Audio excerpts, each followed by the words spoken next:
ಅದೇ ಏನು ಹಾಕಿದ್ ನೀನು? ಏನಿದೆ ಅಲ್ಲಿ? ಏನಿದೆ? ಟ್ಯಾಕ್ಟ್ರಿ. ಯಾರ್ದ ಟ್ಯಾಕ್ಟ್ರಿ? ಯಾರು ಕೊಡಿಸಿದ್ದು? ಯಾವಾಗ? ನಿನ್ನೆನಾ? ಹೌದಾ? ಎಲ್ಲಿ ಹೋದಾಗ ಕೊಡಿಸಿದ್ದು ಮಗ? ಹಾಂ, ಕಾರ್లో ಹೋಗಿ ಕೊಡಿಸಿದ? ಯಾವ ಊರಲ್ಲದು? ಹಾಂ, ದೇವಸ್ಥಾನದಲ್ಲ? ಓ, ಯಾರು ಹೋಗಿದ್ರಿ?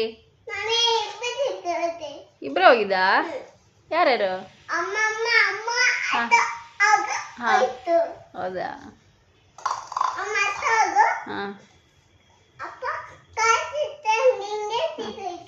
ಹೌದಾ?